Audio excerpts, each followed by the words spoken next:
I got the one, the only, Ronald Ellis. It's going down. Ronald, you're in the building. Say what's up. Yes, sir. Hey, I'm here, man. Glad to be here. Glad to holler at you. Chop it up, Just let's talk, man. Let's talk boxing. Man, first off, boxing is back finally after a little hiatus, man. I don't know. How has it been affecting you on a personal level? Because you were in camp with Canelo from what I saw. You were getting that work. Life was normal. And then all of a sudden they say, Ronald, you can't come to the gym anymore. And then it's been like that for a minute, man. Tell us how your life has been right now. Oh, man, it's been crazy. I was looking to get a big fight probably sometime in May. I was already in camp with Canelo, like you said. So I was looking, coming off my last win. I was looking to do some big things. And then, this stuff popped up and it just put a hold on everything. So, I went insane for a little bit, gained some quarantine weight. So, but now gyms is back, open up, I'm back. How long have you been back training? Oh, man, this is probably my second week. Like, really, I just been, jogging, doing push-ups, maintaining, doing my little home workouts. But this is probably the second week back in the gym since, they opened up. Obviously, with what happened with the coronavirus and everything, would you say, because obviously that restricted boxing training, would you say there was a positive side to it in any way? Did it help you focus on what you needed to, or did it bring any positives out of what happened? For me personally, I felt like it messed me up. I was going good.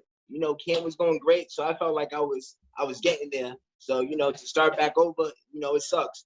Just without the gym, without sparring, your timing's off. I felt like I was on a good run, and I would have kept it pushing. Ronald, I got something that's completely off topic, out of nowhere, because I just looked at your box rec real quick, and I had to confirm before I asked you this. I know you fought in the States, you fought in Puerto Rico, you fought in Mexico. It says here you fought in a discotheque hangar in Tijuana. Is this true, Ronald? Did you really fight in a discotheque in Tijuana? Yeah, it was like a nightclub. What? I'm talking about they was dancing while we was fighting. It was no. It was spooky, man. Had the DJ and everything. It was a good little event though. Shout out to Tijuana for that one. You got the W, the music was popping, they take care of you after. Did you get food? Did you get some dancers? How'd that work? Oh, yeah. Of course, it's always like, Tijuana ain't nothing new. It's right there on the border. I hope you got free drinks. Oh, yeah, you know that. Definitely. After whooping some ass, you got it. Well, Mexico and whooping ass, that's what you do, Ronald. And, you hanging out with Canelo Alvarez. I want to talk a little bit about that relationship with you and Mr. Cinnamon right there. How long have you known Canelo? How long have you been working with Canelo? And how's that relationship, come to fruition? Hey, what's funny? The first time I ever met him, my little brother was working with him for the Amir Khan fight. So he was out here. I watched them spar. And the funny thing is, the first time I ever met him, he's like, if I ever go up in weight, I'm going to call you for sparring. It was years ago. So I'm like, yeah, whatever. And then, he kept climbing the rankings. I'm going up in weight. And then I knew him for about 3 years now. And every time, you get more and more. Like, a lot of people say he don't speak English. He speak more English than you think. So, and like I've been there. The first camp, it was just, you're a sparring partner, you do what you do. And then they started seeing like, oh, I'm doing what I got to do. Like I'm hanging in there. I'm doing more than hanging in there. I'm working. I'm doing what I got to do. Every time I went there was for like, not just to be a sparring partner, because I hate that title. I'm not a sparring partner. Like if anything, I want to fight. So every camp gets better. Like we get our one-on-one time, we go jogging. Yeah, he's a solid dude. He's real cool, real down to earth. What after working with him, and you've worked with a lot of people in this biz, you've been in the boxing world for a long time. What makes Canelo so different? Is it his mindset? Is it the way he's in the ring? What makes him so different to be arguably the best pound for pound fighter in the world right now? Man, from what I see, like the work ethic. And just he just eats, sleep, shit boxing. Just that no boxing, no life. That's really him. You know what I'm saying? Like he trains and he be in the gym for hours. I be trying to keep up with him, doing what I got to do. But I stole a lot from him, from down to his stretching to everything. So I'm picking up and trying to get where I gotta get. And now I know Zach wants to ask you something real quick, but I have a personal question about your road work. What is when you're in camp? What's the road work looking like? What's the miles, the cardio looking like? Oh, miles. I put at least 6, sometimes 5. On the weekends, I put in a good 8 to 10. Depends how I'm feeling on a Sunday. Every other 7 days a week. Yeah. Every other Sunday. I take one Sunday off here and there, especially with this quarantine. That's all I've been doing. just running. Oh. But when I'm in camp, we got sprints, we got the 800s, we got all that stuff. You know what I'm saying? Coach does what he got to do, and we always stick to the game plan and try to increase and get better every training camp. All right, I got to process that. Zach, what do you got? I want to actually go back to the start of before your professional boxing career. So you trained in Puerto Rico, and I want to know, what was life like there? How did you adjust to that from America? How did it improve your training? And, you know, how did you overall just adjust to it? And just what was the main thing you took away from that? From here to Puerto Rico, it wasn't even really a big difference because, Puerto Rico part of the U.S., and everybody under 20, 25, everybody was speaking English. McDonald's, CVS, everybody was there. So it really wasn't a big change, just the weather. And, it was great work. I love Puerto Rico for everything, the weather, everything, bro. I mean, I live in London, so I'm sure the weather's much nicer over there. Oh, yeah, you got to get over there, brother. Let's take a trip, man. I can show you around. He loves the Latin women as well, Ronald. So he'll be in heaven right there. Oh yeah, I'll take you to the spot. We'll be good. There you go. Ronald, were you disappointed when you got there? Like, were you thinking, like, I'm going to Puerto Rico, it's going to be exotic, it's going to be different? You get there, like, wait, there's a McDonald's? Like, wait, what's going on? In a way, it was like, wait a minute, this is the same stuff that I just left. My parents are from Barbados, so, I thought it was going to be like that. So I got over there, it was real, Americanized. So, hey.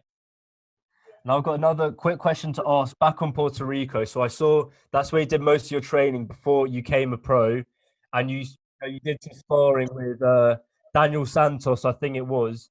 And what I want to know is, did he give you the confidence to go pro after such a short amateur career? Is that what made you dive straight into it? Truthfully, like the whole pro thing, it was just like a big accident. Like I was just in Puerto Rico, I was training, like you said. We was working, and I just decided, my coaches at the time, they had their own promotion company and all that stuff, and I just felt like it was kind of, we talked about it, felt like it was the right move because I wanted to stay and try to do the Olympics because I just won Golden Gloves Nationals 2010. And then, me and Terrell fought, shout out to the homie. And then he went along and fought for the Olympics. So I should have stayed amateur if you ask me. You fight at 168 right now. That seems to be a big money division all of a sudden. Got every champion in there is exciting. Of course, you got the Callum Smith from Zach's neck of the woods. You got I'm Plant. now. I went down to 160. Yeah, sorry to cut you off. Oh, come on, Alex. Yeah, last fight was at 160. Well, you got to tell BoxRec they mess it up. Maybe you're 168 right now, in the quarantine way, but when you're back in the building, you'll be at 160. Either way, both divisions are popping right now. Is it true that you worked out with Caleb Plant as well? You've been in camp with Caleb Plant. Oh yeah, yep. I was in camp with him early this year. When was that? January for his last fight. Yep. Yeah, he fought a hometown fight, a little quick title defense, and he's a beast, man. He's a beast. Tell me about Plant. People who don't know who Caleb Plant is, he's got a crazy backstory as well. And we ever get him on the show, I mean, his story is unbelievable as well. But tell us about Caleb, working with him, getting in the ring with him, and just hanging out with him. And it seemed to be a hometown fight. Were you in Nashville for that? No, not even actually go to the fight. I don't know what the hell I was doing. I didn't go to the fight. But, I was in camp with him. It was great. He's real cool. We talk a lot of shit. Me and him, we talked. We was working. It was great work. Man, that whole experience was solid.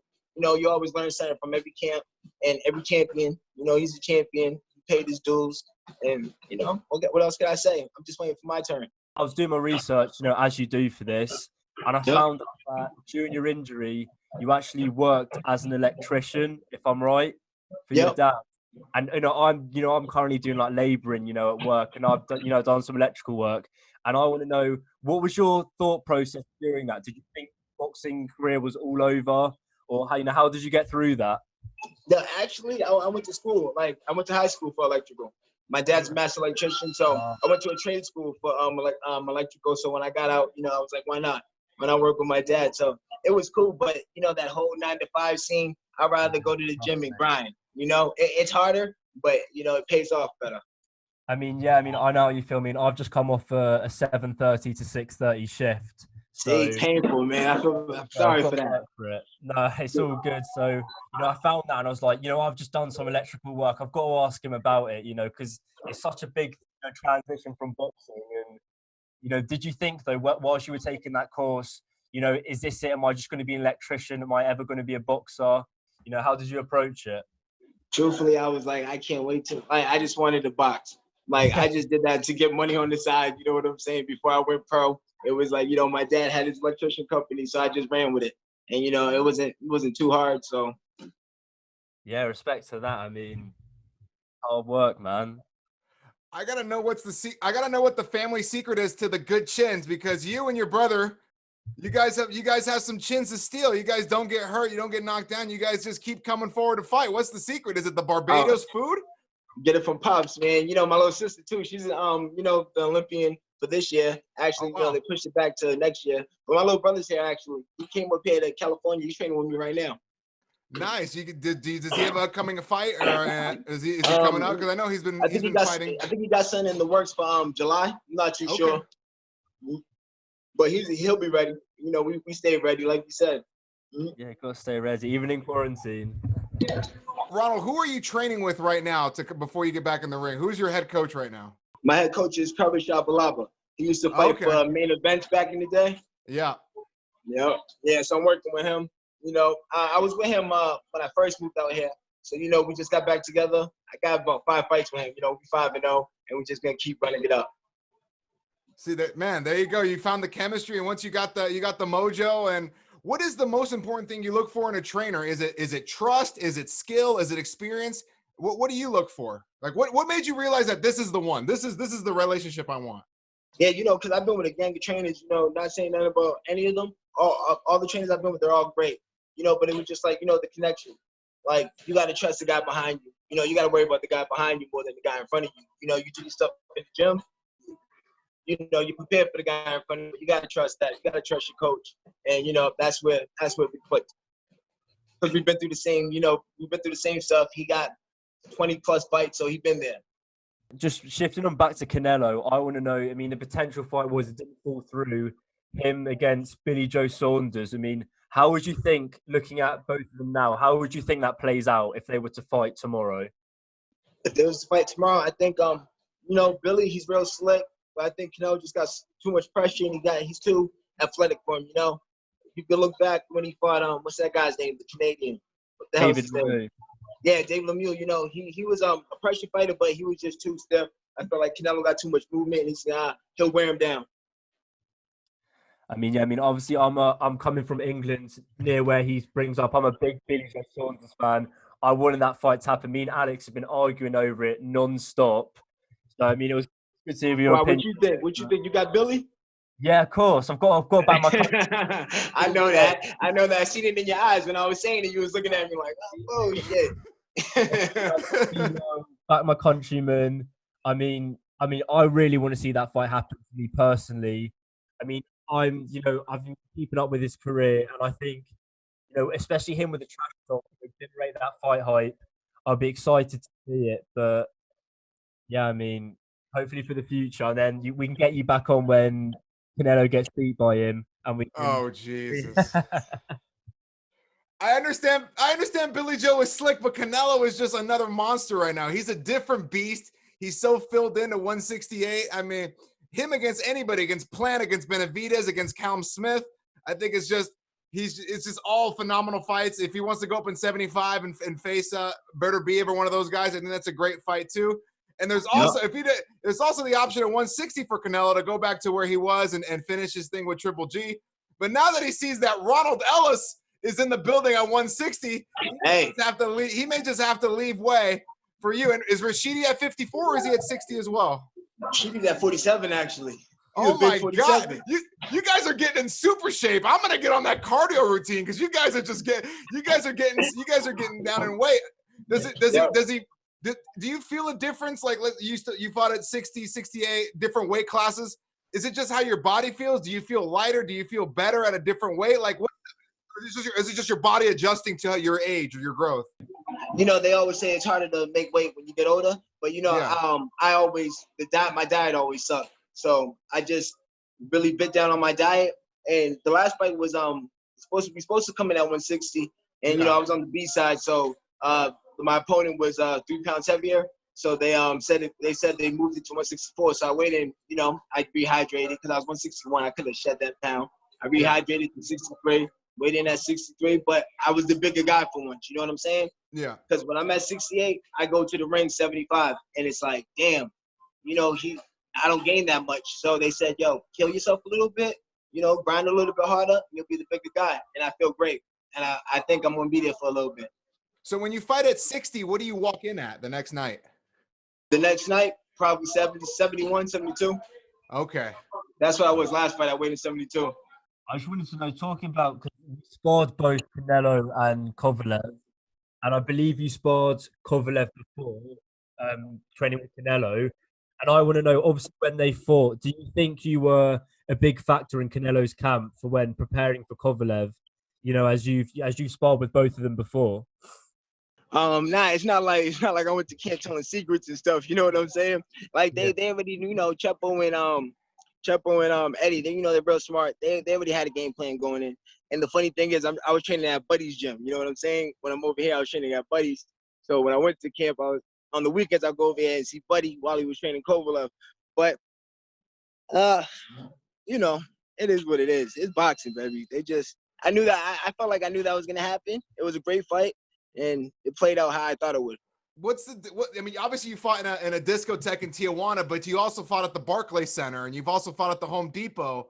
Like, is there just a different energy, or is there just like a different like vibe, or are you just walking in with the same kind of mindset?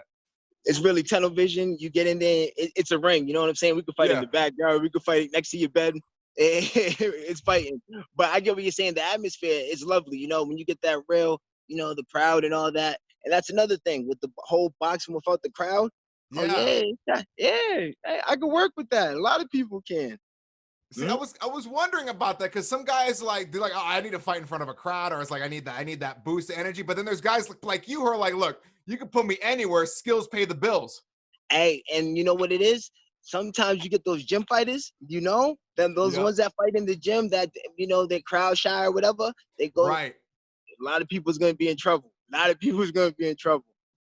what I'm thinking. Like in the UFC, like underdogs have been getting all the victories in the main events. I'm thinking in boxing with this new wave of underdogs, last second opponents, guys like that who come in and take the shot. They have a better opportunity because they're used to the empty crowd, or they're gym fighters, like you said, or there's a lack of preparation. But I'm just happy that boxing is back and that it's leading the way for sports, and guys like you are back in the gym, back in business, can feed your families. I think it's an awesome thing. Hell yeah, man. Boxing's back. What can I say, man? I'm trying to get back in there. Hopefully something pops up for me. To be honest, I've been getting jealous of that weather ever since you got outside. It's fucking sunny. Oh yeah, hell yeah, right. I'm over. It's like 88 degrees right now in the valley. It's gorgeous. It's scorching. It feels good. Yeah. I'm very jealous right now. I'm raining all day, been outside. So I've been staring at that sun with envy. But no, I ran out of thing. I would just one final thing. I mean, let's say if you could pick your next opponent right now, if management said you can fight whoever you want and they agree, who would you pick? If I could pick my next opponent, I'll pick Charlo. They said, you know, Charlo, they could say, hey, buddy, not like clout chasing or nothing. I'm just trying to get paid and beat people up while doing it. You know what I'm saying? And everybody's the best in the game. And I just want that belt. If anybody had that one, it's that green one. You know, you got that WBC. You know, I want that. I'm that guy too. I feel like when I see the WBC, I feel like that's the one. I feel like that's the belt I dream of. That was Tyson's belt, Ali's belt. Like that's the one. Hagler, the best middleweight ever. Yes, like that belt. Yeah. That belt means something different. Yeah. So, hey, I want it. So, you know. You were on the undercard in December. Was that the Charlo you want to fight, or was that the brother? Because that's what I want to fight. That's 60. The one. You saw him, and you're like, oh, that's my spot right there. If Homeboy misses his way, I'm here. Oh, yeah. You know that. You know? So, it was my first fight at 60, so we stuck to the game plan. But, you know, a lot of people say this, say that, but I just want to fight. I just want to show everybody what I got. I've been in the game for a while, you know, a lot of shit been happening, my hands, injuries and all that. And now I'm back feeling 100%, not getting no younger. So I'm trying to go. I mean, yeah, I mean, fucking good luck to you. I mean, we're going to be along for your ride, definitely keeping up with your fights and everything. Can't Yes, wait sir, my now. guy. Yes, Of sir. course, man. Appreciate it, man. Love talking to y'all, man. Anytime. Thank y'all, Yeah, man. no, That was Ronald Ellis. Ronald, thank y'all so much. Hey, if you thank can you, shout out man. your social media before we Yes, sir. go so we can follow you out. We can follow you. Yep. Instagram is Revron89. REVRON 89. And that's my Twitter too. Facebook, Ronald Ellis. And follow me, tune in. We got a lot to show.